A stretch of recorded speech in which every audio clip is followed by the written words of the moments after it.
it up. I don't know, Toy. This machine was broken. I couldn't get my. Okay, we are live. Welcome to this special different room edition of Boston Basic Income. I'm Alex Howlett, and this week's topic is Rashida Tlaib's Boost Act.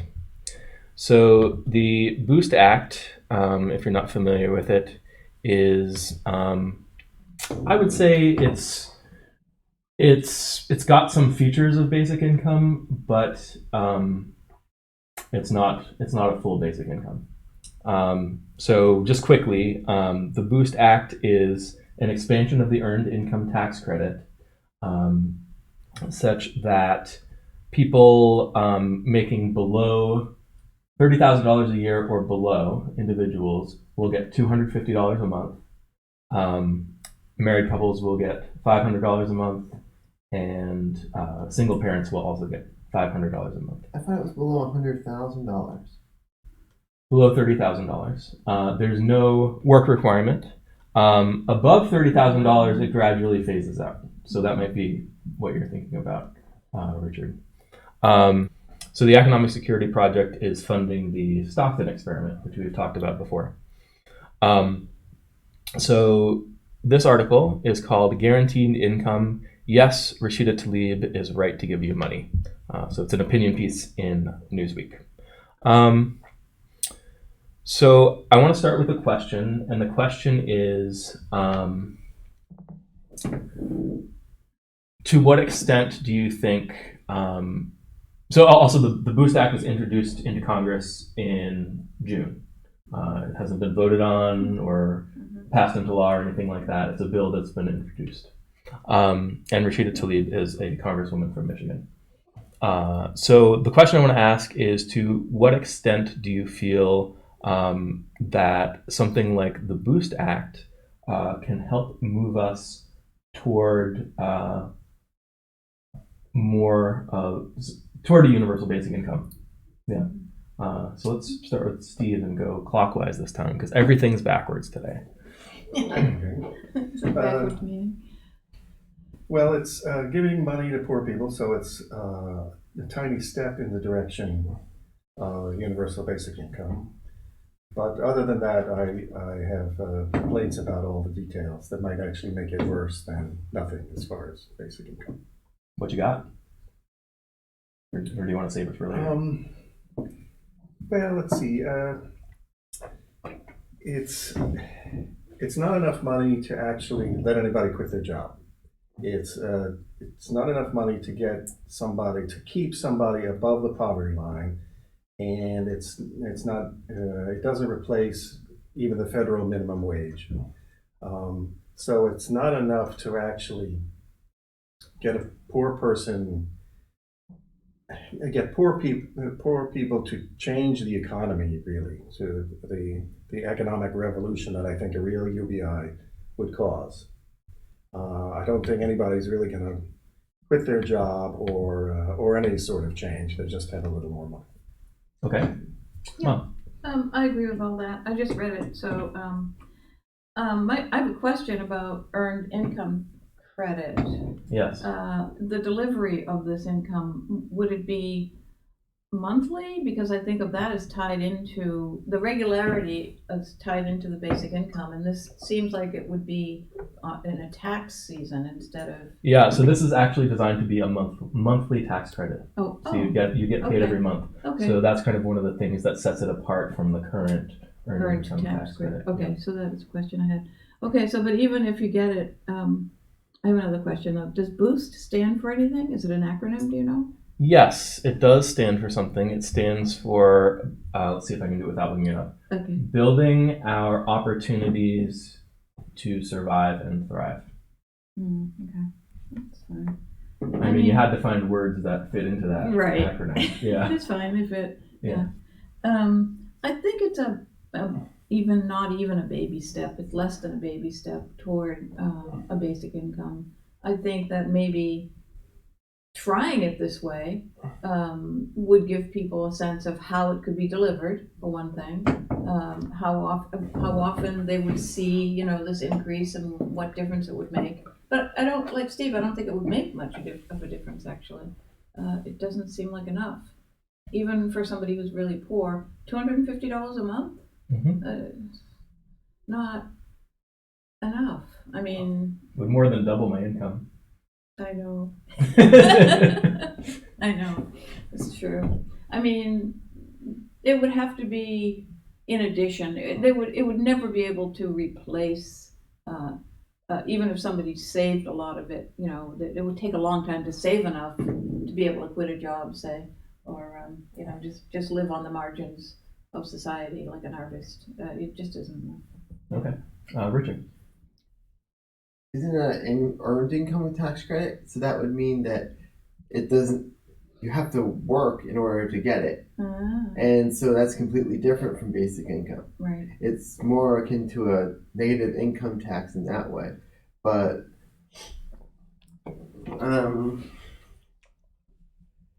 well, it does, it's an improvement from the regular earned income tax credit in that it's monthly instead of a massive payment at the end of the year, and so you might not have to take out debt, and you might be able to handle a car repair for $500 or $250 or whatever, and so that's an improvement. Yeah. So I think this is huge. I think this is really huge, and a big part of the reason, or pretty much the only reason I think it's huge, is because, you know, we said it's kind of an expansion of the earned income tax credit. Right. But you don't have to have a job. You don't have to be earning income in order to get it. This is the key thing that's different from her plan as compared to Kamala Harris's LIFT Act. So Harris's LIFT Act is an expansion of the earned income tax credit, and you know it provides more to more people, but it still has the work requirement in it. And so, is it calibrated to somebody's income then? If it's an earned income credit? Yeah. So for the way the EITC works now is that as you get more income, you get more. Right. So you start at zero, and then for each amount of income you get some matched, right. And then it goes up to a cap, and then it stays flat, right. And then it starts coming back down again as you kind of don't need it anymore. Right. So this might be only $250 a month. But I would say, you know, the two key features of basic income are that there's no work requirement and that it's not means tested. So this gets us through the first door. Right. No work requirement. So removing the means test, of course, is also a really important step, but this is arguably a bigger one because it can help change how we think about what it takes for people to deserve money. That it comes from what? I'm confused then about what is an earned income tax credit then if it's not through a job, if you're not earning. The earned income tax credit is a tax credit that you get because you earned some income. Right. Yes. So if there's no job involved, then you're not earning income. That's right. I'm talking about the Boost Act now. Right. So the Boost Act is really huge because what she's done is she's removed the work requirement. So why talk about the earned income credit then in relation to it? Oh, because this is kind of like the law that we're modifying. So it no longer has to be earned. You no longer have to be based on your earned income.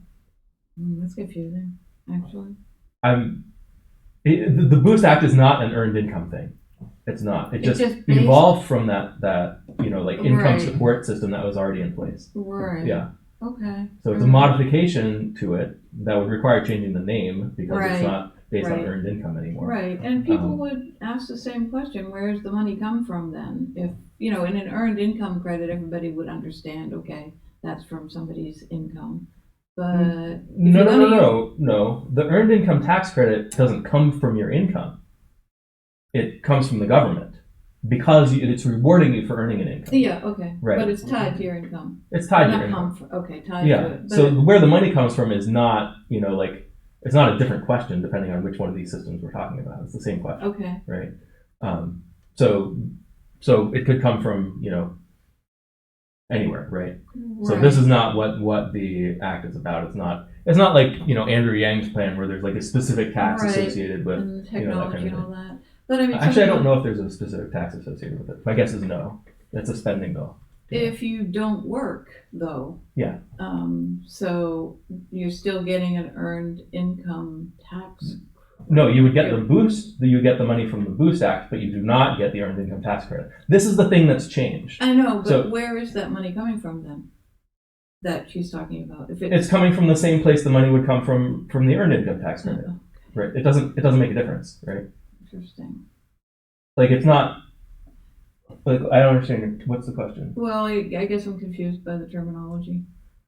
I am totally confused by it. By which term? Earned income tax credit. Okay, so let's talk about that first, Yeah. to establish what that is. So this is a tax credit. So this means it's a government payout to people, and it's to workers. It's to people who earn money. Right, So it doesn't go to people who don't work, right. but it goes to people who earn money who don't earn very much money. Mm-hmm. So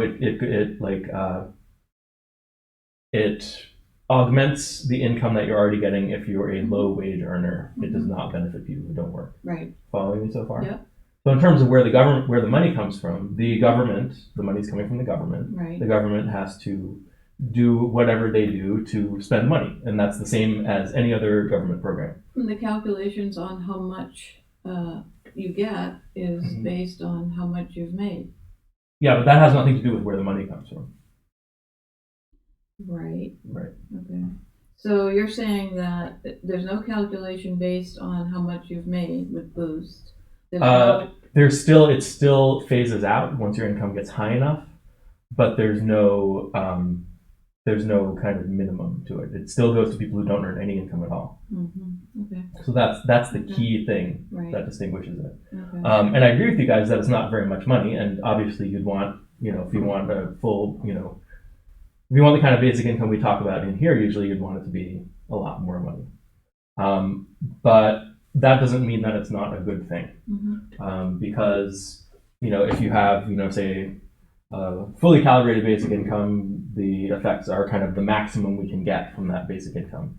If you have like an Andrew Yang freedom dividend, it's not you don't get the full effect, but you still get a lot. And then if you have $250 a month, then you're still getting the effect. It's just smaller. Yeah, and at Right. least there's a mechanism in place. I mean, if it passed, there would be a way to deliver the money so that it could be increased or, Yes. that's. And not only that, and I kind of emphasized this before, I think it would shift the psychology a little bit of people in terms of like, well, should you really have to earn all the money that you get, that kind of thing. So I think this is a really huge step in the direction of basic income. Yeah. Sort of like the child allowance in Canada, where they spend over the past it's like 3 years 167 billion Canadian dollars, and the benefits to the economy have been like 400 and something billion Canadian dollars, and so it's like triple the amount in return, and that's how their economy is growing. Yeah, I mean, I always say this: the economy is not going to produce what people lack the money to buy. Right. So if you give them money, Yeah. then that can activate the economy more. And we see this with the child tax credit in Canada. And obviously, I would not, if we're going to give people money, I would not advocate, like only paying people who have children, like paying people for having children, that kind of thing. But nevertheless, even though you're doing that, you still see the same effect. Yeah. A lot of the, in terms of stimulating the economy, Right. boosting consumer spending, all of that. Yeah. So Michael says, exciting. Do people still have to file their incomes to receive it since it's for people under a certain amount? And the answer is yes. And I think that's unfortunate because it's, it's part of the tax system. Obviously, with a full basic income, it doesn't matter what people's incomes are. You don't need to have that information on file. So you don't need to have people file tax returns in order to receive it. Here you would. But in other countries, you don't have to file tax returns because the government actually keeps track of your income. And Right, like in Japan and stuff, yeah. But in the U.S., because of the H&R Block and whatever, Yeah, TurboTax. all that. petitioning the government, then you have lobbying the government, then they make it so you have to use such a service to get Yeah. your taxes done. But do you file a tax return if you don't have any income? You should know the answer to that. You don't have to. You're not required to.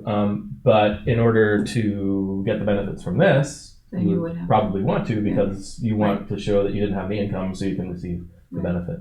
Maybe there's some ways to get it to people who didn't file. Mhm. A lot of times if you file your tax return and you get it wrong or something like that, they're pretty good at making adjustments. Oh, you actually overpaid or underpaid or blah, blah, Right. blah, blah, blah. It's not like, well, I don't know if that's universally true because there's also auditing and stuff like that. But I think, like, we can do it. Certainly Japan does it. Yeah. Well, and then there's the issue of homeless people and people that don't have any access to filing anything. Sure. Who would need that money.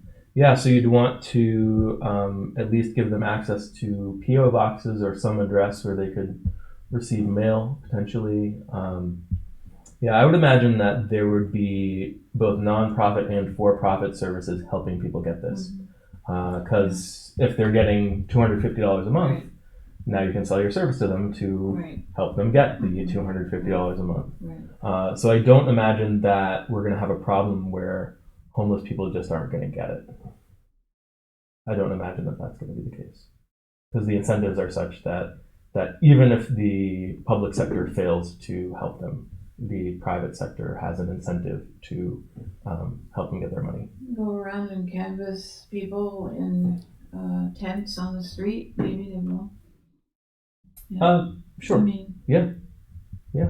that would The be people what in it the would tents take are for some people. all potential customers Right. who you could profit from. Yeah.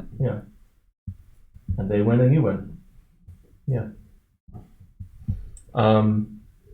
Yeah. So anyone else have any kind of initial thoughts or questions before we get into the article? Okay. I didn't realize there were these proposals. There's Boost and there's Lyft and there's another one. Cory Booker's Rise Act. Oh, Rise. Okay. So the difference with him, I think the main difference between the Lyft Act and Cory Booker's thing is that Cory Booker is going to give it to students. So even people who aren't earning income, as long as they're students. And then Rashida Tlaib's Boost Act says it goes to everyone who's not earning income. Right. Which is kind of a really huge paradigm shift. Right. Yeah. And Kamala Harris's Lyft? Does that go to everybody? Or what is that? No, that's the first one. That's the first one. So we've got the earned income tax Right. credit. Yeah. The Lyft Act is kind of like a beefing up of the earned income tax credit. Okay. Make it bigger, Right. give it to more people, that kind of thing. Okay. But it's still the same basic principle that it kind of phases in and then phases out. I think it's really interesting that this is all happening right now. I mean, with Andrew Yang out there, and people aren't really promoting it the way he's promoting it as his big issue, but there's this stuff happening too, and not being promoted by Booker or Harris has done a lot of promoting of the Lyft really? Act. I haven't heard her talk about Yeah. it. Just thinking about debates and stuff. Yeah. Yeah, I guess it doesn't come up in the debates as much. Andrew Yang is really making it his central issue. But they probably don't want to legitimize basic income or something. I don't think that's the reason. I don't even think, I think Kamala Harris believes in the Lyft Act and probably doesn't believe in basic income. But if they mention a thing that's sort of like basic income, that sort of legitimizes it. Yeah. It might. I guess the question is whether they're avoiding talking about these things because they want to avoid legitimizing Andrew Yang. I don't think that's the case. I think it would be interesting for Yang maybe in future debates to say, call them out. Yeah. Well, just to say, hey, Kamala Harris, so you have this Lyft Act. What's your rationale for not giving it to people who aren't working? Yeah. Right. Hey, Cory Booker, what's your rationale for not giving it to people who aren't working? That would be great conversation. Yeah. For him to start. Yeah. And he could even bring up the Boost Act. He could say, what do you think about... I mean, I guess that's not how the debates work. They answer questions directly from the moderators. But, if I were talking to them, I would say, what do you think about Rashida Tlaib's Boost Act? It is still mean tested, but it has no work requirement. How do you feel about the fact that it has no work requirement? Maybe you can like mention it in an interview, like he did with like drugs or whatever, and then have the candidates that he have be interviewed and be asked about his comments or whatever. So Andrew Yang was recently saying blah blah blah about the Lift Act. I think it's a good conversation to have, and that's why we're kind of having this conversation right now. And it's interesting that there's kind of this. Really, the Boost Act is very close to Kamala Harris's Lift Act. It just removes the work requirement at the bottom. It was originally called the Lift Plus Act. So you could, if you're talking to Kamala Harris, you could say, so this was advertised as kind of like an improvement on what you're doing. Do you agree that it's an improvement, or do you think that it makes it worse in some way? What's the problem with it? That kind of thing. Yeah. Well, any conversation about the details of basic income would be helpful and good for our national audience. Yeah. Legitimize it. Yeah. You guys ready for some quotes from the article? So the latest entry into the push behind tax credits for the poor and middle class is Representative Rashida Tlaib, who's set to introduce the Building Our Opportunities to Survive and Thrive Boost bill in Congress. The legislation would provide an income floor of up to $250 a month to individuals and $500 a month to monthly to families. Tlaib says the inspiration behind the bill was sitting down with moms in her district who shared the struggles they face while trying to make ends meet. So that's an interesting, that sounds really not like that would, obviously we all know people are struggling, right? So what inspired you to do this instead of something else? And I wonder if she's talked to any basic income people or anything like that. Because most people, when they see people struggling like that, their reaction is not, oh, we need to come up with a plan to give everyone free money, right?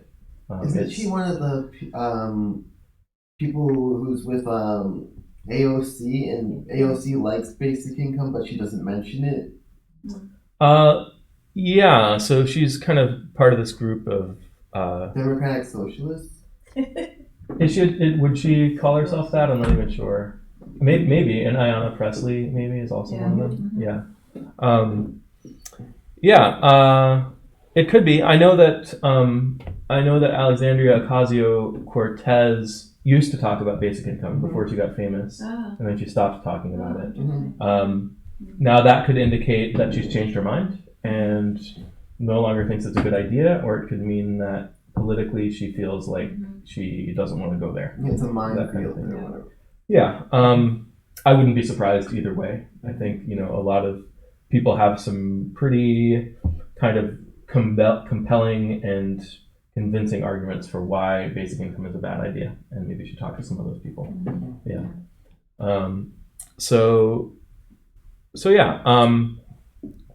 I guess there's not really much to this quote. It's just introducing what it's all about. Well, Yang does talk about mothers and the income that could help them. He talks about his wife raising their kids and all that. Right. Yeah. And I like that. I like that aspect of basic income, that it gives people more freedom to do, whatever work is valuable to them. Anyway. I don't like that he frames it as paying people for unpaid labor or something like that, because you're not paying them to do that necessarily. Although you could say but the basic income is paying everyone to do what they want. I've seen that people saying that it's like a $6 an hour raise. Yeah, it's a $6 an hour raise in your income. It's not a $6 an hour raise in your wage. That's why it's better than a $15 minimum wage, because that $15 minimum wage doesn't help anyone who's already at $15 or above $15. And to be clear, we're talking about the $1,000 a month right now, not the $250. So the $1,000 a month would be a $6 an hour kind of raise. Yeah. And the $250 would be like $1.50. Right. So I don't really like the framing of a raise because that feels to me like it's still job related in people's psychology. Well, that's why I say now the federal minimum wage is $7.50, $7.25. Yeah. So $6 an hour almost replaces the federal minimum wage. So it makes it easier to just quit your crummy minimum wage job if you have the Yang $1,000 a month. Right. But with Boost, you don't. That's not a choice. Right. Right. And if you keep your minimum wage job, then that's nearly doubled your income. Yeah. Or maybe actually doubled your income after taxes, or maybe not because of the earned income tax credit. I don't know. It's more. I thought I heard you say that it was up to 250. Yes. So does that mean you could be getting less? Yeah, if you're making more money, you get less, and if you're making a lot of money, you don't get any. So there is some means testing in that. There's means testing. There's no work requirement. Right. So they've got kind of like one of the two big things for basic income. Okay. I would say that the third big thing is the thing that other people don't really talk about, but that I talk about, which is that it should be calibrated to whatever level the economy can sustain. Right. But that's not part of the definition of basic income. That's just kind of like an ideal basic income. Yeah. Okay. Well, now, so Alex likes the idea, so I'm going to dislike the idea. Okay. Yeah. So it's kind of means tested after all. It is. Yes. Okay. Also, concerning the talking to moms, are unmarried couples inclined to game the rules as they are and not get married so that father gets the individual and mother and child get the family rather than getting married and they just get the family? Yep, that's the incentive there. Yeah, I actually noticed that too, and I think it's problematic. I agree with you. That being said, I don't think it's problematic enough not to do this. I think I would prefer. But there's all sorts of like tax credits for getting married. That like I know people who are married even though they want to be divorced, but the tax credits make it worthwhile for them to remain married. Yeah, it's interesting. Depending on your financial situation, there can either be an incentive to be married or there can be a marriage penalty. And this obviously adds to the marriage penalty if you're planning to have kids. And this is the same reason why I'm not a fan of, like the child tax credit in Canada or something like that, because it's not exactly the same reason. You're in both cases you're kind of paying people to have kids. Here you're paying people to have kids if you don't get married. With the current welfare state, they phase out with the number of children. You get less and less for each child or something like that. So it could be like something like that. It could be. I'm not a fan of child tax credits in general. I think I'm a fan of giving people money to spend how they want, and then if they want to spend that money, put those resources into having a child, that's fine. I don't know that we need to be incentivizing people to have more children. If it ends up being the case that people aren't having enough kids, then you could start giving basic income to kids or child tax credits or something like that. I think the reason they're doing it is because they want children to suffer less, right? That's the reason they're doing it. So we don't want any children to be poor or hungry or anything like that. So that's why you have things like child tax credits. But you can just give everyone the money to achieve the same outcome without withholding it from people who don't have children, and then thereby incentivizing them to have more children. So that's kind of my thought on that. And I do agree with Steve that this is a flaw with the Boost Act. I'd rather maybe increase it to $300 and not have the single parent thing or something like that. I don't know. They're trying to use a very small amount of money to compensate for very big problems. Actually, an alderman in Chicago proposed that $500 per individual per month for an earned income tax rate. Instead of having it all at the end of the year, they have it spread out, sort of like the lift and the boost and whatever. Yeah. But having it per month. Yeah. Yeah, I think having it monthly is another huge thing. That's not really part of the definition of basic income, but everybody kind of assumes that you're doing that when you talk about basic income. You're not usually talking about an annual thing. Right. I know Andrew Yang likes to cite the Alaska oil dividend. That is, I guess, technically a basic income in the sense that everyone gets it and there is no work requirement and there is no means test either. Right. But it's got the problem that you only get it once a year Mm. and the amount varies widely Oh, depending yeah. on what the oil revenues are, so that kind of thing. So Michael Hotstetler's on here. He says, he has a comment about and how automation should be embraced. I think that was perhaps in reference to when we were talking about changing how people think about how people should get their money. So if you start to accept that you can get some of your money for free, then you can start to accept, well, maybe it's okay if people don't work as much. Oh. Maybe it's okay if there's more automation and we can start, eliminating jobs and that kind of thing. And these are just like seeds, right, in people's minds. And then those seeds allow you to maybe increase the amount. Mm-hmm. And then you can kind of go from there.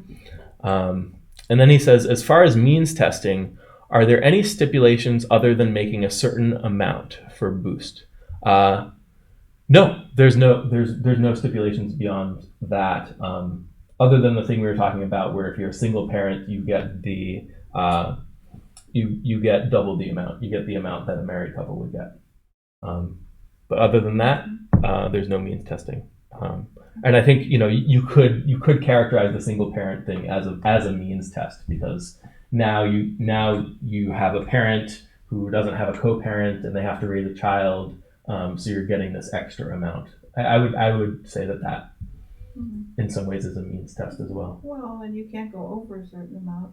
Pardon? Right? $30,000. Isn't that the ceiling? No. $30,000 is when it starts to phase out. But it never stops. It just reduces. Well, it goes to zero eventually. I don't know when it hits It's zero. $100,000. It might be $100,000. I think Okay. it might be $60,000 actually. I'm not sure. Okay. I Let's remember see. seeing $100,000. Yeah, the Maybe that's article- for on the other bills though. Yeah. What's that, Steve? The article says something about 100,000. Mm-hmm. Yeah. Okay. So I have the actual phase out. bill here if anyone wants to read it. No, Mhm. we don't. It's all about like change this section to say this. In subparagraph The G, bills. insert 36A after section 32. Like that kind of stuff. Lawyers go into politics. Yeah. Read the bills. Yeah. I don't know. I'm not gonna try to interpret that. Yeah. So let's see. Go back to YouTube and the article. You guys ready for another quote? Yep. Yeah. It's a little bit weird that I have to face away from you guys when I'm looking at my computer. I'm worried about it being dark. Stuffy. A little stuffy. Yeah. I feel a little claustrophobic. Is there something that can keep it open? Okay, so this is talking about a little bit. This is the part. So Senator Booker's credit expands the definition of work to include unpaid caregiver and students, and Harris's extends to students. Oh, Harris's does extend to students. Booker's extends to unpaid caregivers in addition. So this is a correction from what I said before. Unpaid caregivers and students. Okay. Right. So Harris's is already gonna give it to students, and then Booker's RISE Act also gives it to unpaid caregivers. Boost is She doesn't. unreserved. It's everyone, right? Boost is everyone. It's just means tested. So if So- you make too much money, you don't get it. So if you're giving to unpaid caregivers and students and people People with jobs. with jobs, only people with jobs. Right. Okay. Yeah, it's true. Okay, It's something to I benefit understand. workers. Okay. Right. So this is the Earned Income Tax Credit benefits workers. Harris's Right. Lift Act adds on that, kind of expands Right.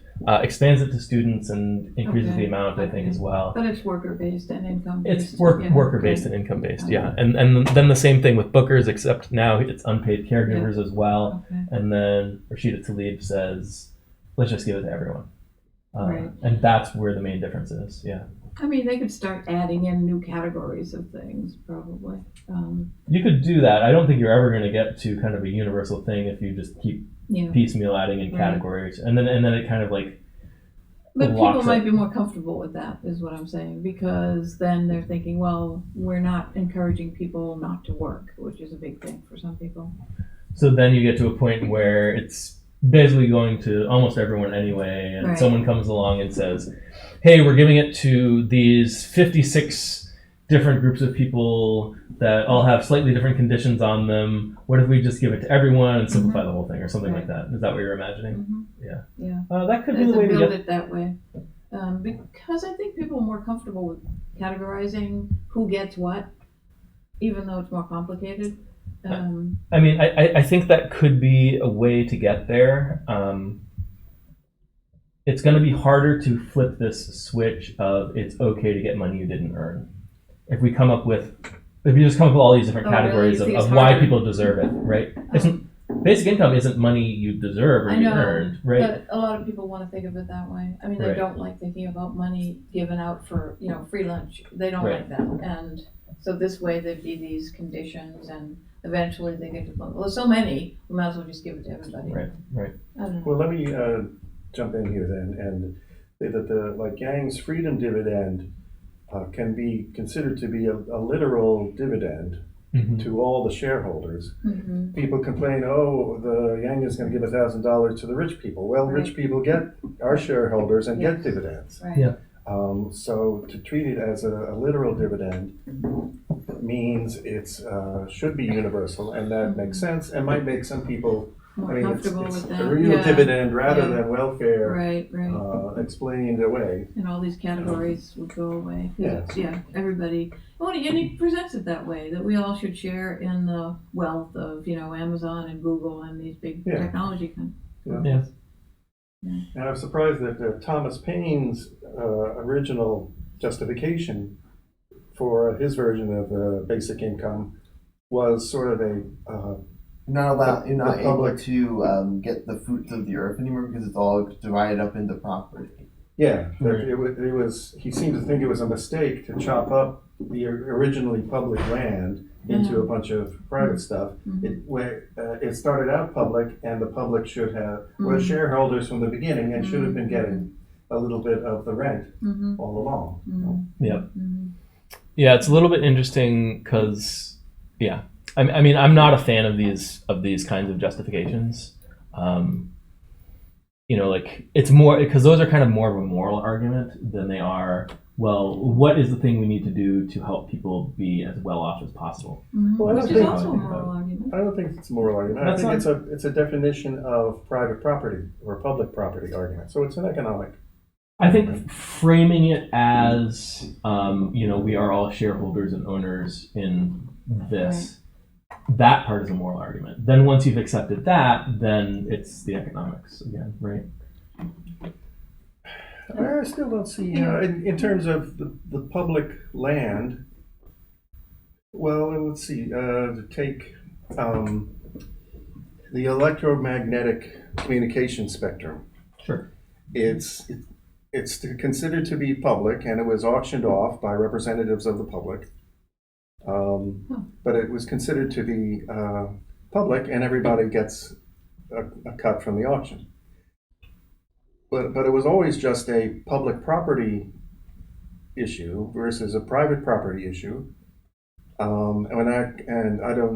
consider that to be just an economic issue of property rather than a moral issue of deserving and earning and Sharing.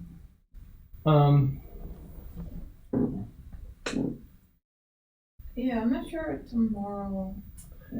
It sounds more of a moral issue I think to the help private everybody. property, public property is a fundamental but economic issue. Well, so I think land is a fundamentally rival good, right? Two people can't be standing in the same spot at the same time. So then we need to, kind of come up with systems for dividing it up. The idea that it kind of should belong to everyone, that does not feel like an economic argument to me. That feels like a moral argument. It still strikes me as just a property ownership. If the public owns, the land of the United States, Yeah. then they can either, they could just chop it into plots, and then the public can rent it. Sure. And then the public gets their share of the rent, but the person renting gets, all the profits on top of that. Right. Oh, in England, they actually have the house and the land.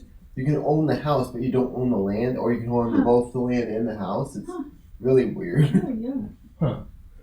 That is interesting. And I think there is an economic argument to be made here that this is an efficient way to decide who gets to use what land. But if your reason for it is just like we inherently deserve, so I guess I agree with everything you're saying about the economic part of it. I read that pamphlet, Agrarian Justice, the Thomas Paine. Okay.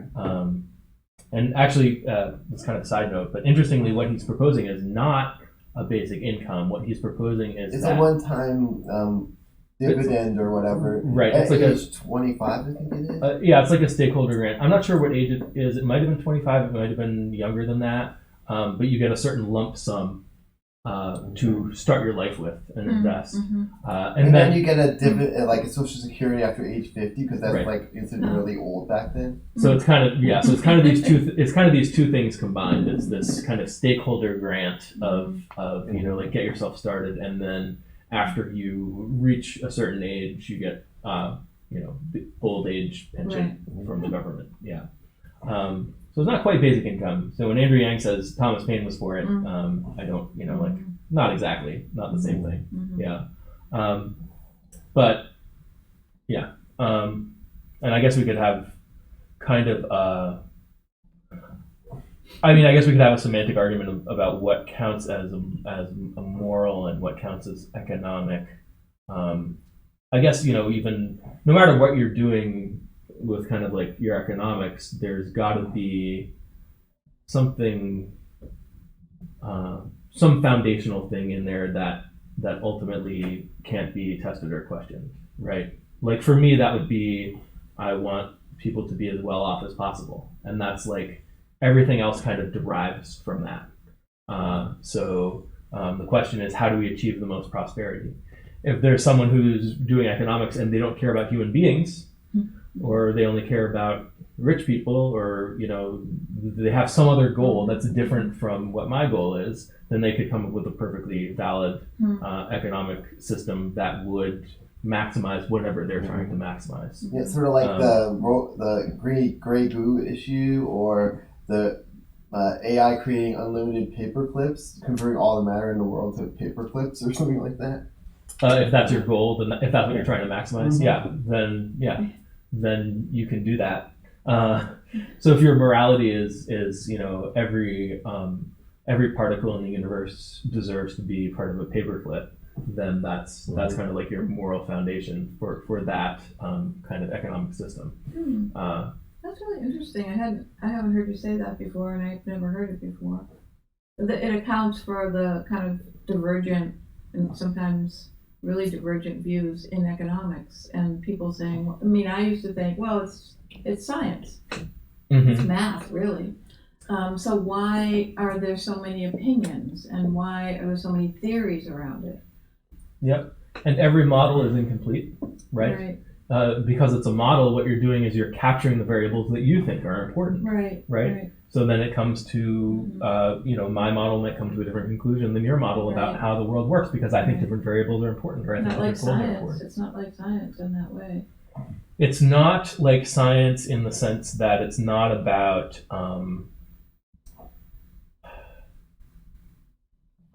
well, it's like science in some ways. It's It's both. So science, I would say, is characterized by asking questions and trying to understand the nature of things. Mhm. So economics has that. You're asking questions and trying to understand the nature of things. We are trying to understand the nature of simplified models of social systems. So you're trying to understand the nature of something that is constructed based on someone's guesses about how the world works or how the world should work or something like that. But there's also foundational belief, which you Right. mentioned, and I don't think that's in science. Right. So I'm saying there's science to it, Right, but right, it's the not process, all science. right, All economics is influenced interesting. by people's morality and people's Right. beliefs and that kind of thing. yeah, yeah.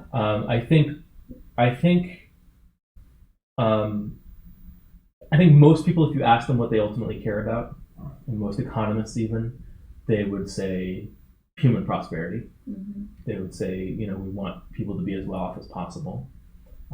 So I think that's a good kind of starting point, Mhm. and that's kind of like the starting point Right. that I choose. And then you can make certain moral judgments that are kind of not as broad as that, and come to conclusions that might be contradictory, or different people come to conclusions that might contradict each other and that kind of thing. But then it can be useful to kind of like go up the next level and say, how is this helping us achieve this? Mhm. It's sort of like So the find Yeah. find the thing you do agree on, right? Mhm. Yeah, that's interesting. So Thomas Paine, he's got this, justification of kind of we're all owners, therefore we should do this and this and this and this. That's great. Why do we care about ownership? Why do we have property laws?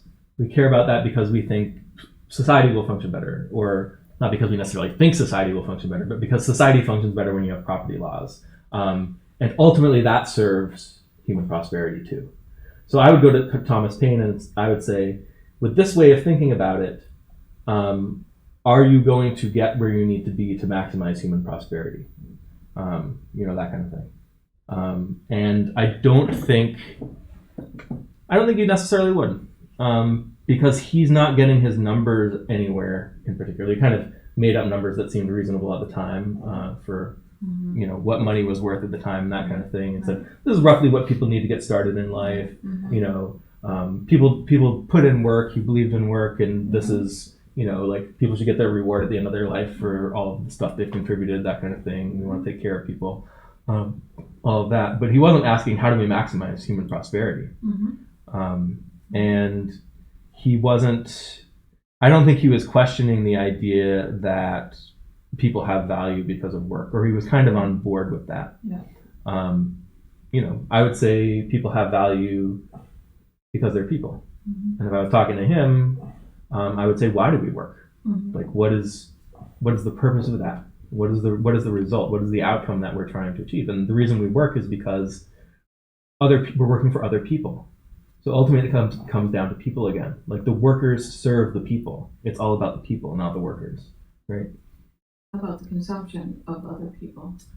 Right. The economy exists for our benefit, for the benefit of the people. Right. So the workers and firms are there only because, or they should be there only because they do something to serve the people. The betterment of mankind. Yeah. So yeah, maybe I shouldn't have criticized him for being moral, because I think I'm a moral person too. But in terms of what his ultimate objective was, it wasn't exactly clear. Or if he was even thinking on kind of like that ultimate level of kind of what we want to achieve, Mhm. he was more coming from maybe some moral intuitions that were maybe in support of that, but he wasn't thinking in those terms. Mhm. Does that make sense? Mhm. Yeah. Yeah. Okay. Thanks.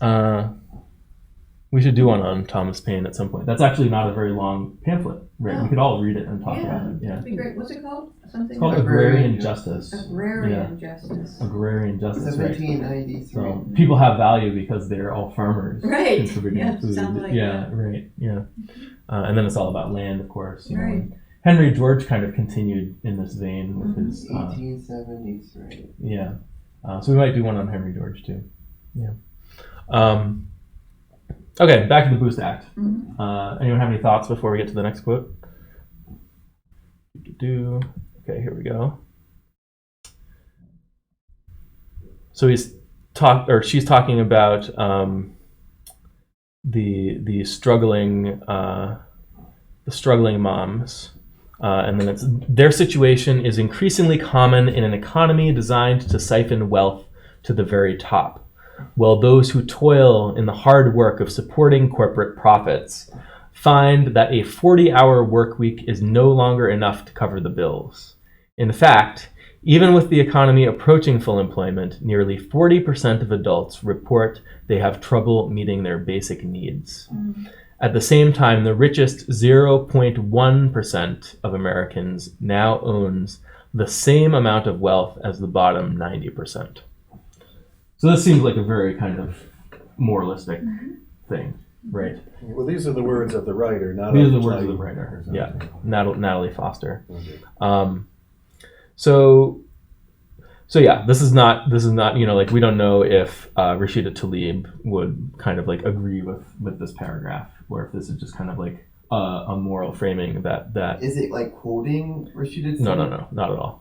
But we have mentioned that Tlaib has the problem that she's one of the squad, Trump's much hated squad, and she's sort of a famous culture warrior. And I'm a little, one of my criticisms is that while Yang is wisely correctly approaching this as a wonky economics issue, math and all that.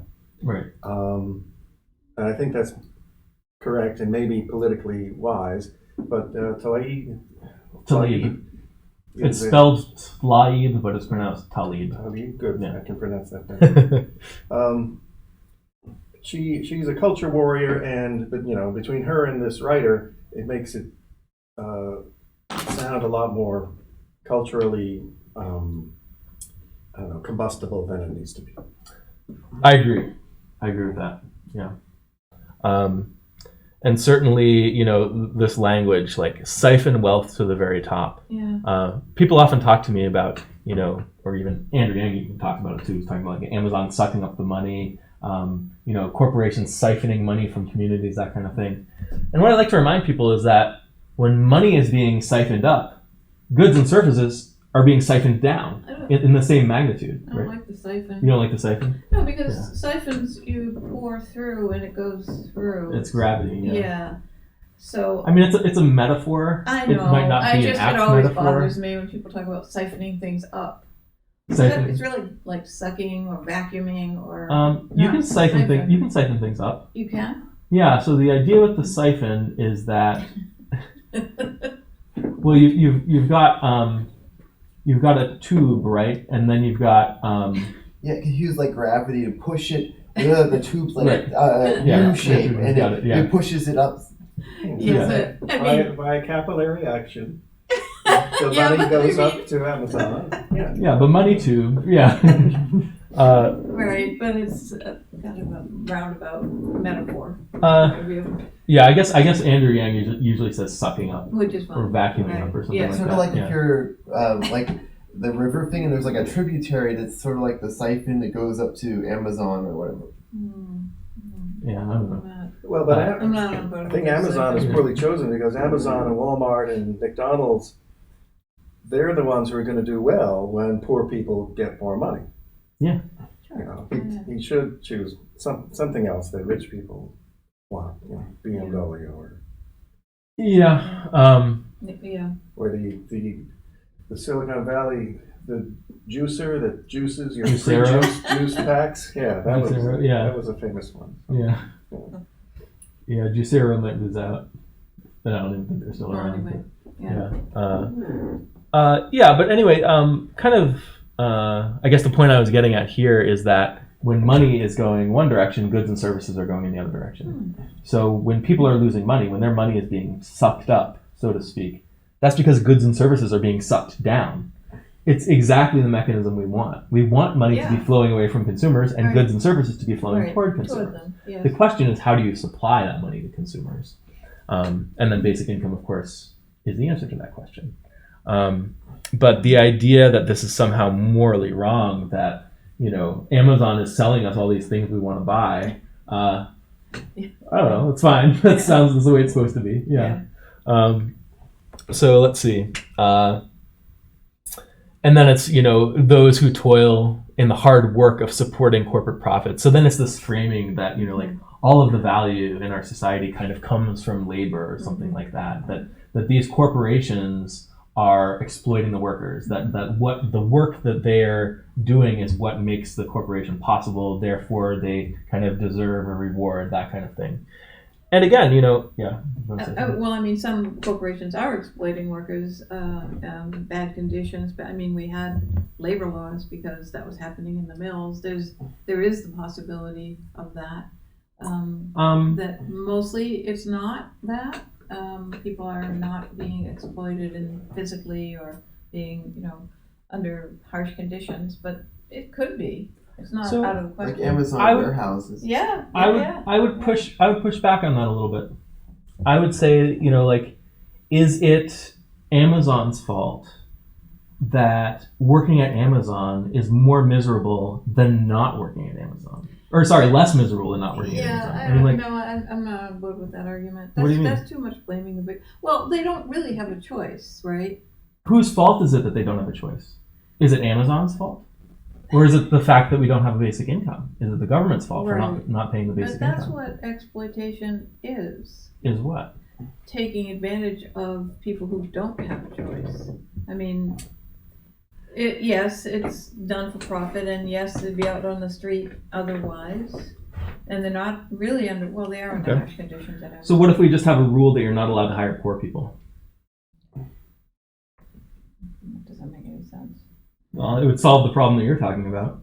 How so? Well, that everyone who's working, is rich enough that they don't have to work. So, just have a rule that you can't hire poor people. That would solve it, right? I don't think that it's necessary to go to the utmost minimum to pay somebody that you can.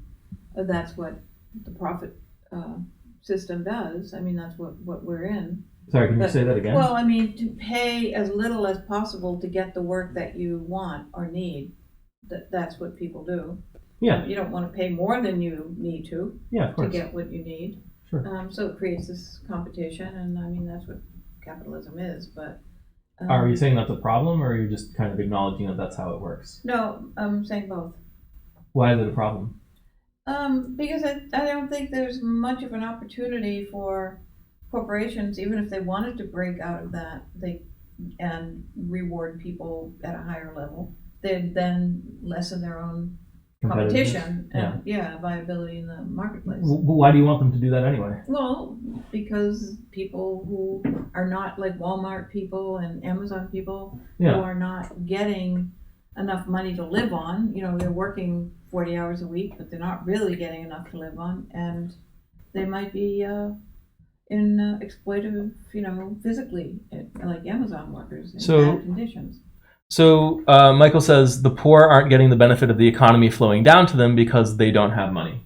So I think that's right, and I think you're right too. That the problem is that people don't have enough money, right? Right. Do we solve this problem by saying, hey, corporations, you're not paying enough people, you're not paying people enough, maybe it's not your fault because you need to compete, but we want to provide tools to allow you to pay your workers more? Or is the answer basic income?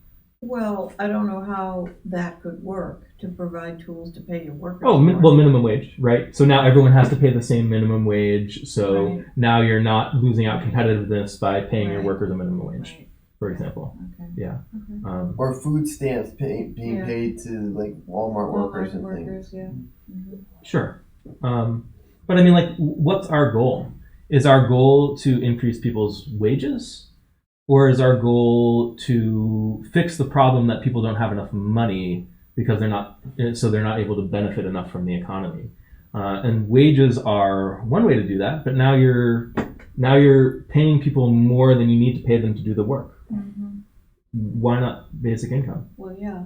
Yeah, but I guess the question of exploitation is like, if there's workers who sign up to a dangerous job that doesn't pay very much, what is that saying about the world that they're coming from? Right? They're, like the outside world, if they didn't have that job, they're choosing to have that job even though it's dangerous and doesn't pay very much. Yeah. Well, Yeah. choosing isn't exactly the right word sometimes either. They're forced to have that job. Yeah. They're forced to have that job. Are they being forced by the employer to have that job, or are they being forced by the fact that our society doesn't provide people a basic income? Well, yes, the latter. Right. But So it's not, like, so what's the use of saying they're being exploited?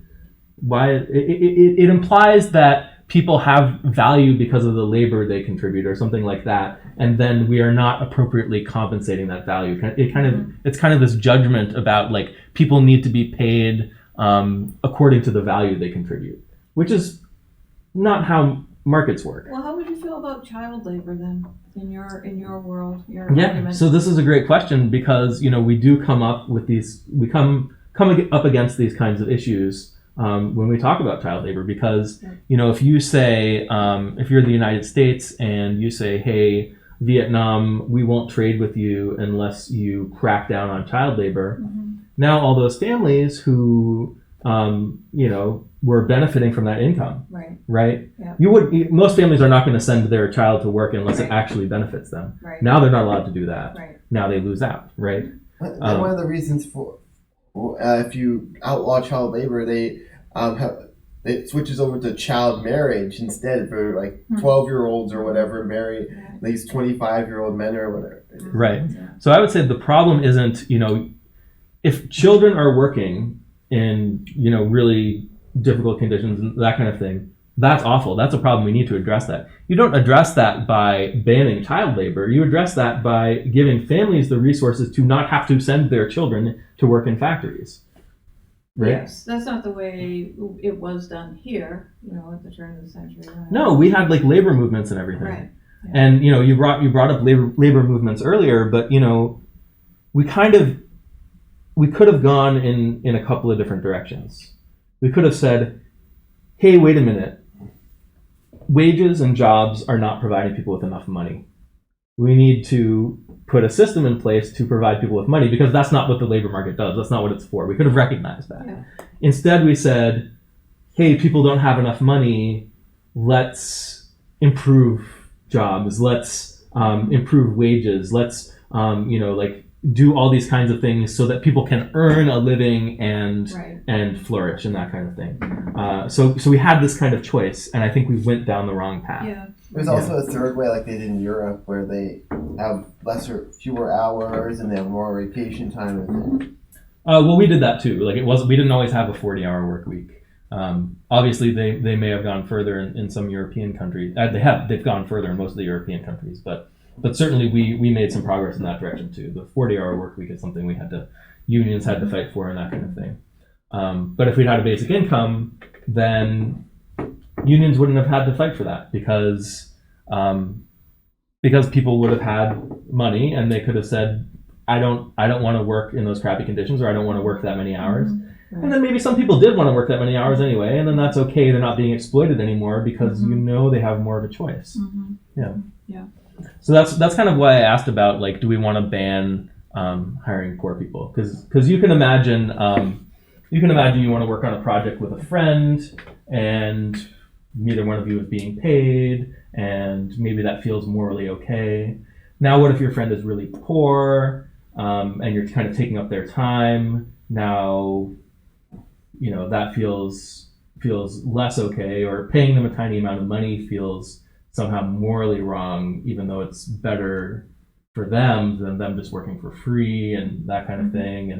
And then you can say, well, maybe you're only allowed to hire rich people. So you never run into this problem where people are there because they're trapped and desperate and that kind of thing. But then, of course, you haven't solved their problems. You've just like with the child labor thing, you've said, okay, these children aren't allowed to work anymore. Okay, these poor people aren't allowed to work anymore. Yeah. Does that make sense? Yep. Yeah. It does. I don't think that they're mutually exclusive in the world that we live in now. That we should be having basic income to solve the problem. But since we don't, I still would get behind minimum wage and also banning exploitation of children or people who Amazon people. So you'd They're have to define what exploitation means, right? Mhm. You'd have to like kind of come up with standards. Not that we don't have labor standards, we do, but it would Right. be kind of in that vein. We would be expanding things. Right, You also have to enforce those standards. right. Yeah. So people sometimes ask me, or I have been asked, if I could push a button and eliminate minimum wage all at once, would I do it? Mhm. And the answer is no. I think minimum wage is bad, and that it's a symptom of us trying to address this problem in the wrong way, and it's holding us back from having a more efficient labor market. Now there's like 2 classes of things, or 3 classes of things. There's volunteer work, and then there's paid work, and then there's like how you spend your time just on your own. And we don't need to have those divisions, right? We have those divisions because we've kind of defined what a job is and what a job isn't, and that's inefficient. So I think minimum wage is bad, but I also think we depend on it. It's part of the foundation of our economy, and you don't just want to like pull the rug out from it under everyone. Right. But I would hope that as the basic income gets rolled out and increases more and more, we start to realize, wait a minute, what's the reason for this minimum wage again? Why do we have this? If people want to choose to work for free or work for very little, like, is that why would that be a problem? That kind of thing. Yeah. Yeah, and I guess you're saying that that isn't really exposed. I mean, we can't see that because we're focused on labor and focused on minimum wage and focused Yes. on how people get their wages. So Yeah. in a way, ripping that away would then expose the whole problem, the mechanism you're Yeah. talking about. But I don't think we should. Oh, we should absolutely not rip away minimum wage, and I don't think ripping away minimum wage would necessarily expose things. It wouldn't expose the fact that we've been doing it wrong. It would expose the fact that now everyone's screwed because they don't have their minimum wage. Oh, what have we done? Oh my God, we got to bring back minimum wage.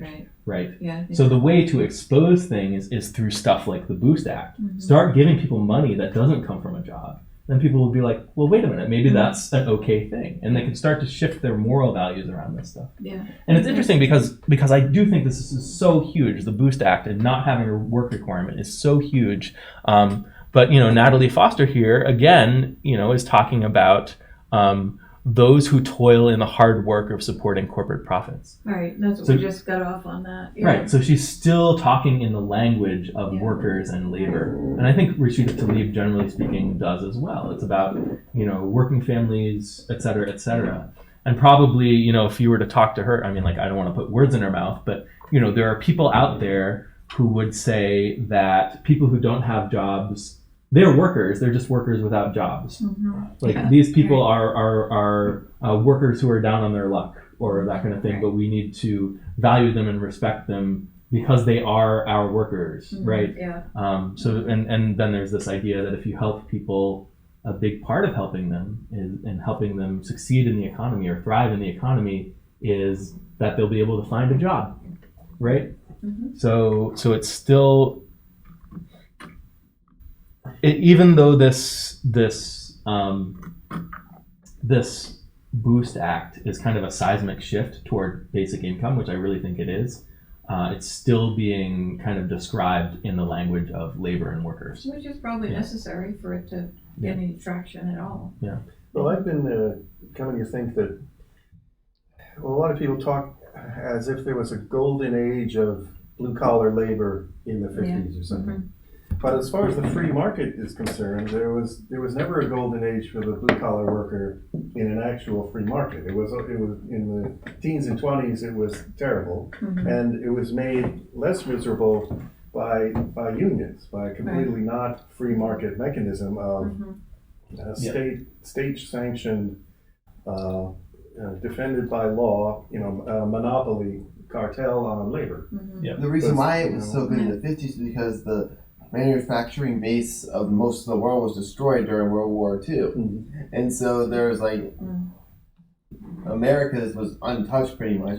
So they were able to charge whatever they wanted to export things and things like that. So people's wages were much higher. And there's also the income that the soldiers weren't able to spend during World War II was able to like go with a GI grant and things and buy houses or whatever. Yep. So unions were a big part of it. Yeah.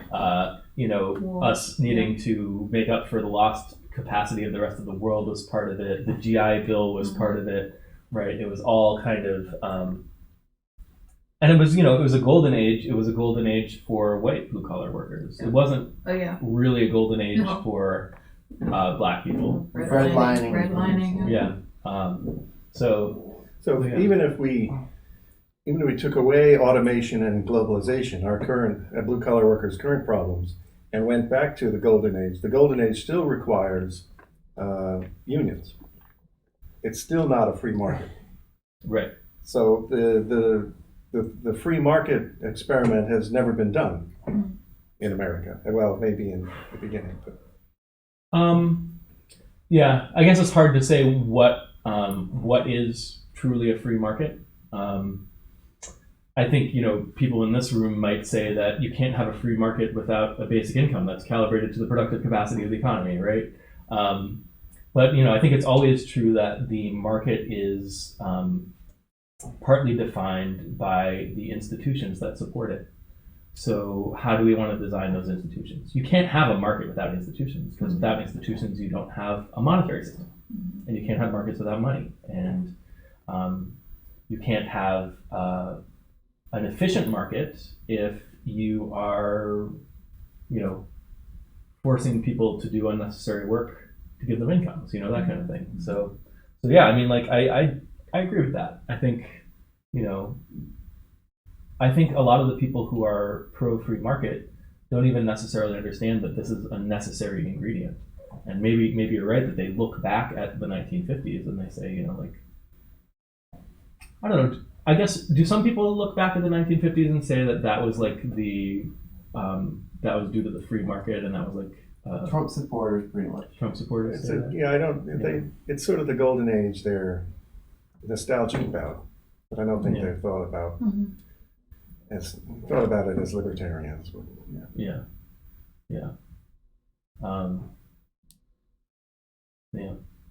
I know that for people on the left, they often look back at the 50s as a golden age too, for workers and unions and that kind of thing. Well, and if you think that that the free market doesn't work and needs to be either patched over or gotten rid of, then looking back on the 50s as the right way to do things is fine. I think that's reasonable. The reason why the left looks at the 50s like a golden age is because they were still really liberal in things up until the 70s. But like with Nixon doing like the Clean Water Act and whatever, and the Clean Air and Water Act and things like that. While just after that with like Reagan, they just rolled back all like a lot of regulations and things and conditions for people seem to start to deteriorate, and that's how we got to where we are now. Yeah, I agree with that. Reagan, yeah. Mm-hmm. I think basic income gives us an opportunity to bring together people of different ideologies. Yeah, that's very true. Mm-hmm. Yeah. You see that happening with Yang, really. We do see that happening with Yang, yeah. Now, I think it's also, it goes against people's intuition about how things are supposed to work. So it's also a very contentious solution. But it's something that, it promotes the free market. It directly helps poor people, right? It allows people to negotiate in labor contracts. It might not be directly supporting people because they are workers, but it's supporting people as people, and workers happen to be people. So workers are better off, I think a lot of the different ideologies get stuck on their specific perspective and what they feel needs to change. And this can maybe help cut through some of that. Yeah, I agree. Cut the Gordian knot. Yeah, there you go. So I actually consider Yang to be a libertarian. a free market guy. And so far, he seemed like a free market guy.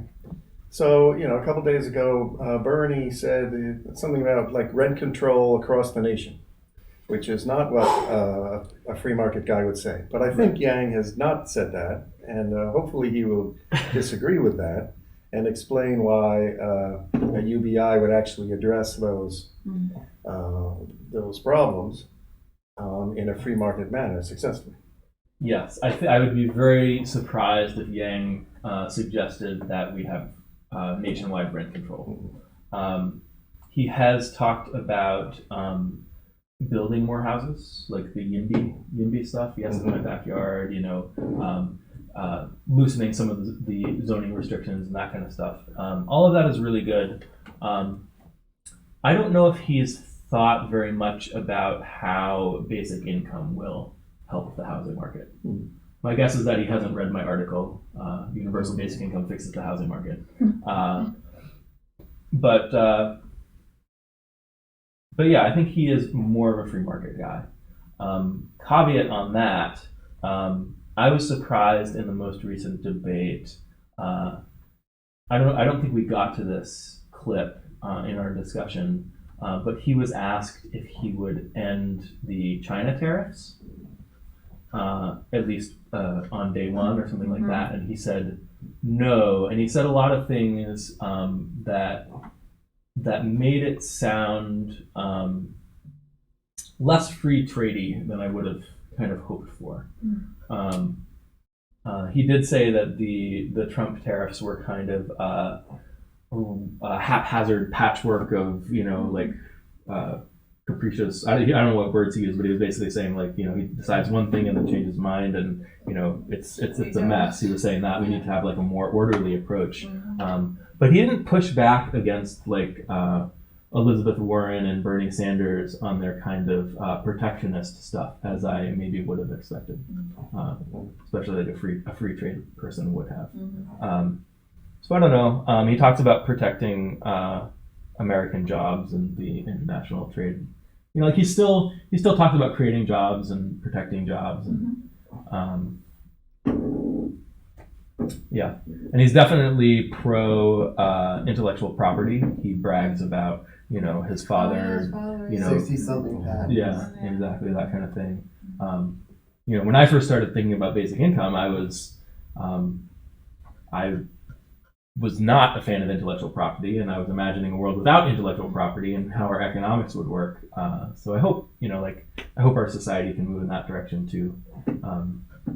When we're not as worried about jobs, we're going to be not as worried about a lot of these other kind of inefficiencies that we introduce, and that could be minimum wage, that could be trade restrictions, that could be intellectual property. Yeah. Well, the China thing is too complicated for me. Yeah. But nobody's talked about how interesting it would be to have a president who is a Taiwanese ancestry. Yeah. The president of the United States who's Taiwanese. I think that would be cool. Yeah, I agree. Anyway. It would be cool. Yeah. I mean, I think he's Han Chinese ancestry, and a lot of the people in Taiwan, of course, came from Japan. I was going to say came from China during the Communist Revolution in 1949. But I guess some of them came from Japan. You're talking about the native Taiwanese came from Japan, or Japan conquered them a number of times, and they finally left in the 20s, I think it was. Okay, yeah. So there's kind of different populations on Taiwan. I think Andrew Yang is Chinese heritage. Yeah. But yeah, it would be interesting, and it would be interesting to see how a Yang administration would deal with the whole China-Taiwan situation too. Yeah, that's what I mean. Yeah. Okay. Boost Act. You guys ready for another quote? Mm-hmm. Okay. Or actually, is there more language here that I want to? Yeah, talking about the economy approaching full employment, and then the whole framing of, obviously I agree with, 40% of adults report that they have trouble meeting their basic needs. That's a huge problem. If we actually lived in an economy that didn't have the resources to provide people with their basic needs, then I would say like, yeah, we're poor. That's just the way it is. But we're not. We shouldn't be. And basic income can get us out of that. Richest 0.1% of Americans now own the same amount of wealth as the bottom 90%. Yeah, whatever. I think that's kind of just like a political talking point. I don't think that actually hurts anyone. The same percentage of wealth, or what does it mean? The same amount of wealth? The same amount. So I guess in dollar terms, you measure how much stuff people have. The top 0.1% has as much stuff as the bottom 90%. Oh, 90%. Okay. And the top 3 Americans have as much as 50% of the world, I think it was this year. Yeah. And these are like funny, interesting statistics, and maybe they tell you something about how the experience of rich people has got to be vastly different than the experience of other people. But it doesn't really tell us about. It's not like people out there are suffering because someone else is really rich or something like that. I've heard there's like this thing where you can either live today with as a poor person, so-called poor person, with like refrigerators and a big screen TV or whatever, or live in like 1910 as J.D. Rockefeller with his like steam powered like cruise ship and whatever. And you can either be like a billionaire in like 1910 or like have $12,000 a year now. Which would you do? I'd be really bored in 1910, so probably $12,000. Yeah, it's really hard to compare between time periods, like how wealthy people are. Yeah, I guess the character and nature of the goods and services that are available to us change over time. Yeah. And I also heard that if you invested $1 with compound interest or whatever, when like 3,000 years ago, you'd have like $1 trillion today. Yeah. Yeah, it was hard to get a hold of dollars 1,000 years ago. Yeah, you'd have to like have a time traveler from the future or something. We'll have a gold nugget or something. Right, yeah. But Piketty does have those graphs of investment in France over the past 400 years. Actually, Piketty has a new book, and he actually advocates for basic income. Really? Mm-hmm. No, I hadn't heard that. Oh, okay. What's the new book? I don't remember, but it came out earlier this month. Huh. Well, that's great. Yeah, I had. That's fantastic. What was he famous for before? Capital in the 21st Century. It's Capital. The book's like Capital and something else. Okay. I'll have to check Capital that and the title. That's all I remember. Piketty. We could do a discussion group about that. Yeah, that's great. I was kind of disappointed when I read Capital in the 21st Century. It did not seem to be a useful way to think about the world, unfortunately. He wanted to do like a wealth tax on, a global wealth tax, or he was like that was the ideal to kind of move toward. But there's massive like compliance issues, like Yang said, about a global wealth tax, because people could just avoid it like they've been doing now with most normal taxes. Yeah, it's not just compliance issues, though. It's even if you could get everyone to comply, the tax isn't, there's kind of this perception that rich people have money. If we can just get it from them, that'll make everyone else better off. But I mean, yeah, it doesn't work that way. You don't need to take away rich people's money in order to give other people money. So I hope he's figured that out in his next book. Yeah. So let's go on to the next one.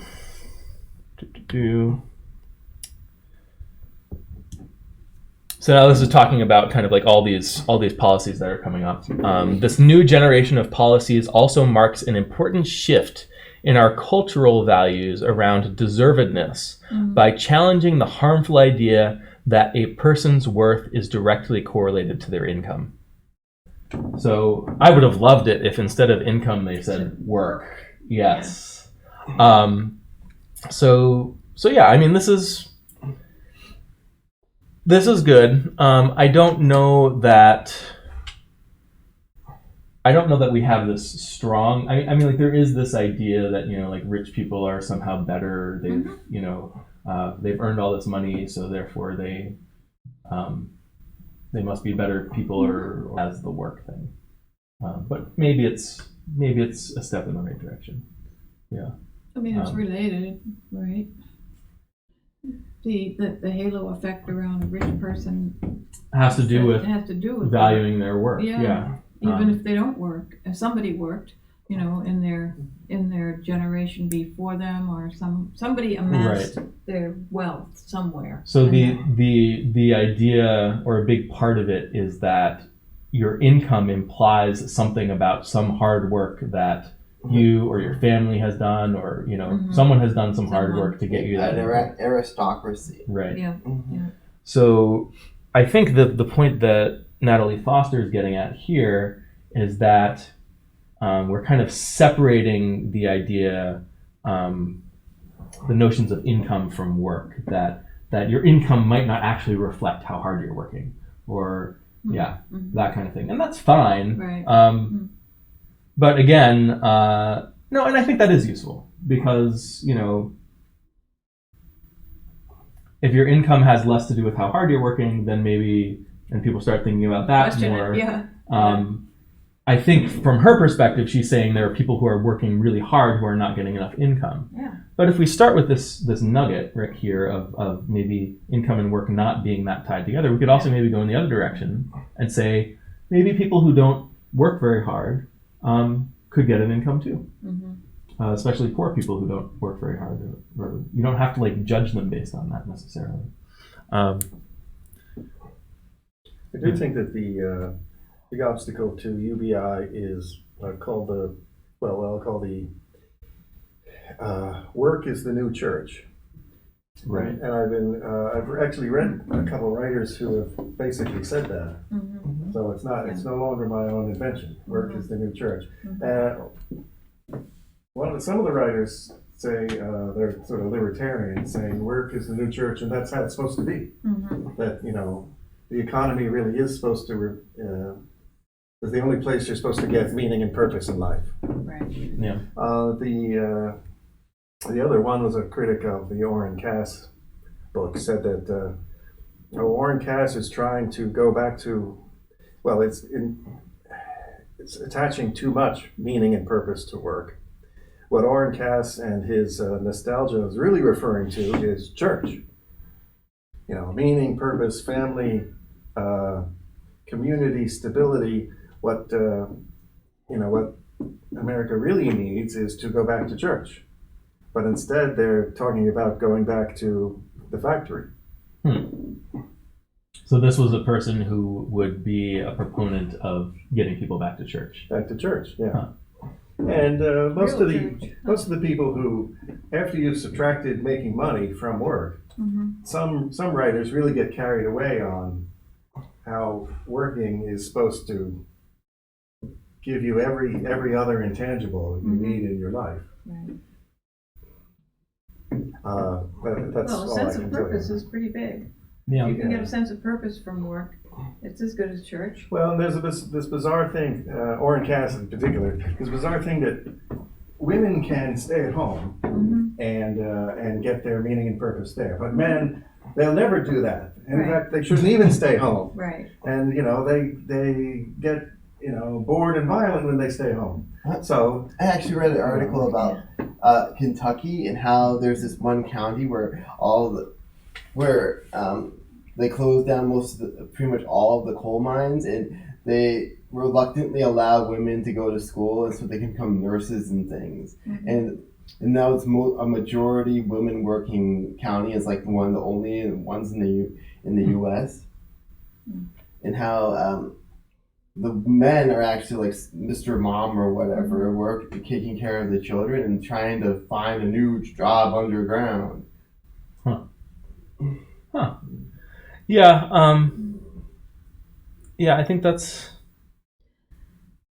Yeah, I don't know. I mean, there's it's complicated because there is meaning and purpose for women to raise children as opposed to go to work. I mean, a lot of women are finding that out after the fact, after the feminist revolution, so to speak, that actually it might be more meaningful to raise human beings than to do ledgers and bookkeeping or something. I mean, there are all kinds of intangibles involved in both of those activities, and for men to get meaning, and it's also determined by what society thinks is meaningful for the gender. So Yeah.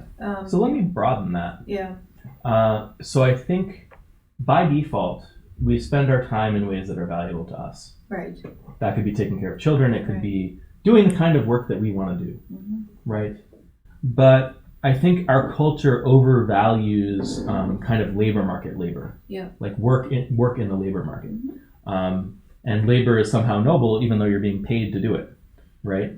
But most work is not paid, and the labor market is a market for getting people to do something else, getting people to do something other than what they would ordinarily want to do. do. And the Right. thing about the paying is supposedly making it more meaningful just by dint of getting an income. That work has more value. I mean, work that's done without getting an income is kind of looked down on.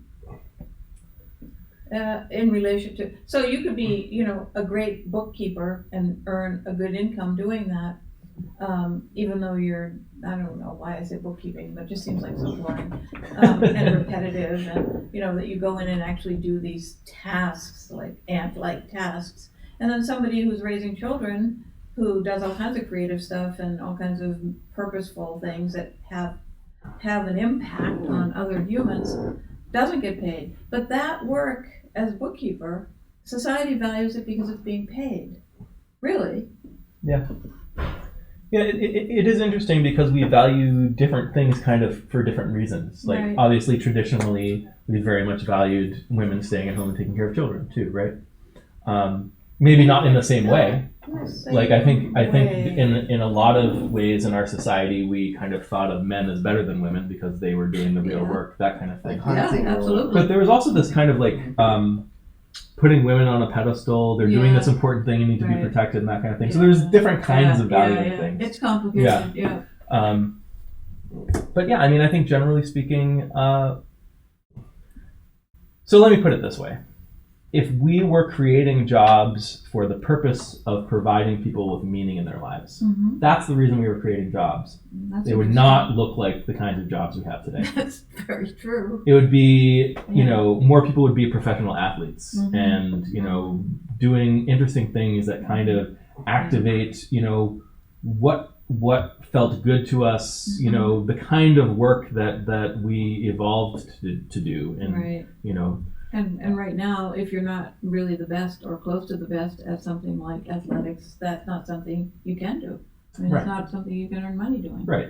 It's not like, everyone has to go and hunt and gather for your tribe. Right. And maybe someone's better than the others, but everyone's doing the hard work or something like that. It's, Mhm. Yeah. So, like we can create activities for people to simulate that kind of thing, to stimulate them in that way. But we kind of have to admit to ourselves that when we're doing that, it's not about the output of the labor, or it's not about like what the work is producing. It's about giving something to people, right. providing something for people, and that has a cost, that uses resources. Mhm. And right now, we don't have either. Mhm. We are paying these costs without providing the benefit to people. We're creating jobs under the kind of belief that they are contributing to society, but we're doing it for the purpose of providing people money. And then people like Orrin Cass are creating stories about how everyone gets their meaning and purpose from there, but none of it is optimized for human prosperity or human well-being. Mhm. So Yeah, well said. yeah, if you want to, create activities for, just to give people something meaningful to do, then maybe you can call that a job if you want to. I probably wouldn't use the word job to describe that. I don't think that's the right way to talk about it. I would like to say the labor market is this one thing over here, and it only exists for the output because we want people to produce this result. And then the income can come from the basic income. Mhm. And I don't know what people need to get the most out of life, but I'm excited to explore that. Mhm. I can tell you that forcing people to do useless work is not going to give them meaning and purpose. Right. Yeah. So we got some comments from the live stream. Michael says, if people want to point out income inequality, if it's a result of corruption and is harming other people, that's a good thing. But I don't feel basic income is meant to solve the problem of corruption. So I think that's right. I think basic income is not meant to solve the problem of corruption. It doesn't solve the problem of corruption.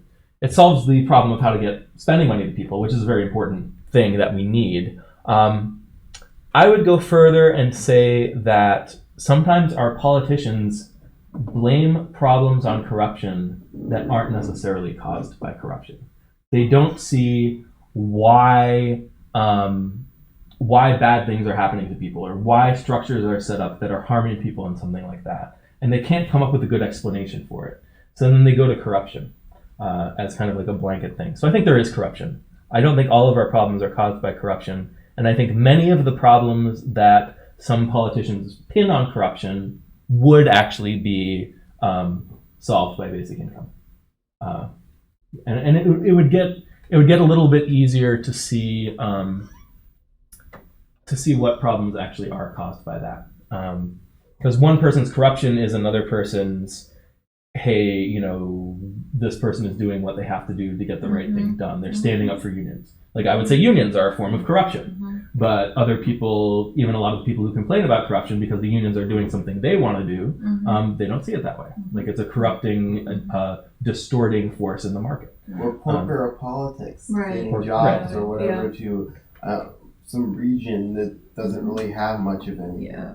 Right. I do think if some people get so rich, they can start buying things like elections that were not supposed to be for sale. Yeah. I think that's true. And I think that form of corruption is actually something that basic income could help. Or even Yang's democracy dollars, that kind of thing, like washing out the cash. Yeah.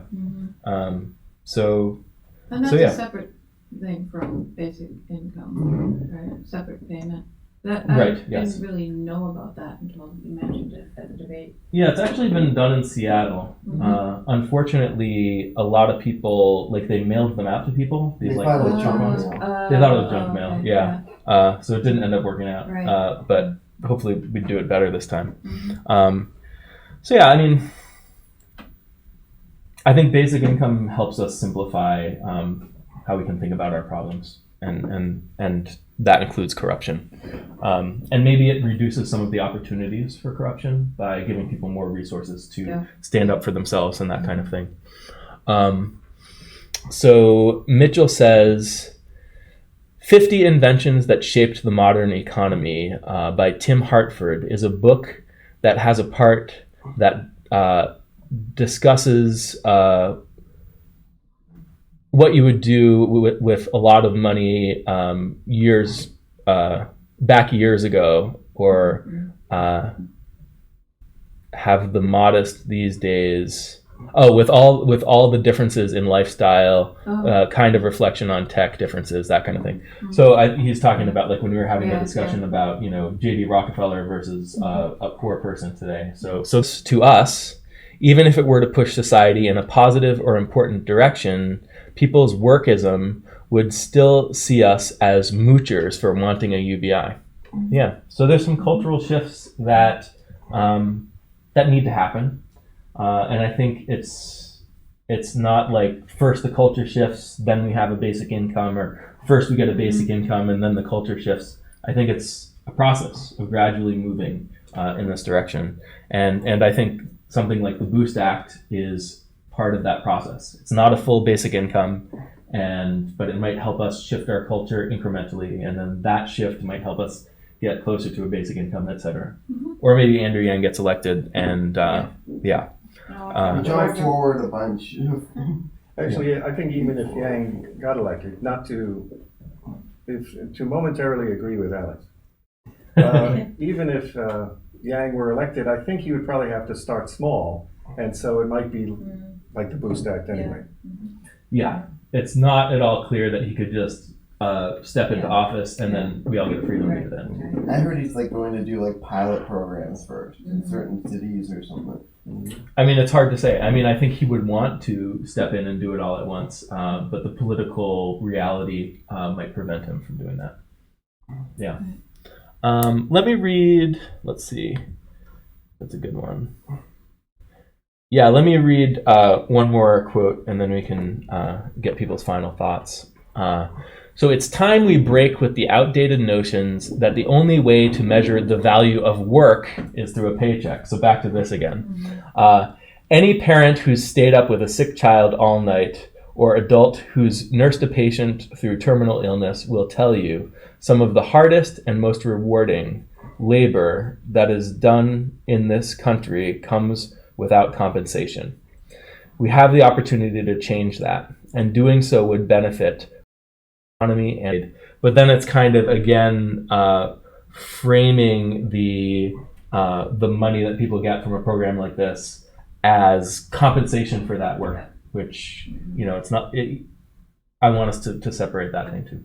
All right, so let's get final thoughts. Any thoughts on the Boost Act or anything we've talked about today, Steve? Well, the last quote was talking about moms and as a kind of work. I read a lot of things that gangs UBI will cause everybody to quit their job, and become caregivers or become lazy. But I also read that UBI, you shouldn't do the UBI because 80% of people like their job. So I've decided that, as I've said before, when you're talking about UBI, it means freedom. And so all of these things, all of these contradictory things are true, depending on the individual situation. Yeah. I'm heartened by it. I think it's a great step. I'm happy to read about it. Yeah, I don't really have any more than what I said. Cool. Yeah. Richard.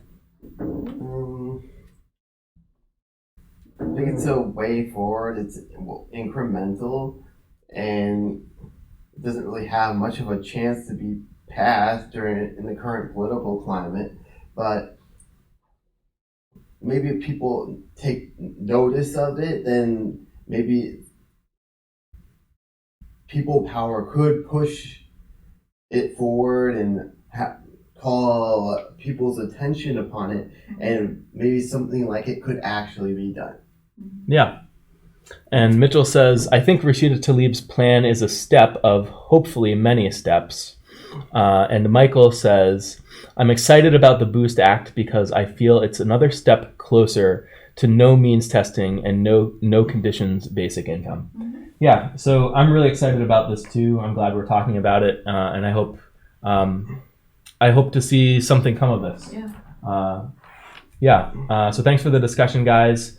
Next week we're going to be back on Wednesday. We're going to talk about the productivity paradox. Technology is advancing really fast, but we are not getting more productive as quickly as a lot of people might expect from the rate at which our technology is advancing. So what's up with that? So like I said, we're going to be back on Wednesday. I haven't created the Facebook event yet, but I will. So see you guys next week. Great. Thank you, Alex. Oops.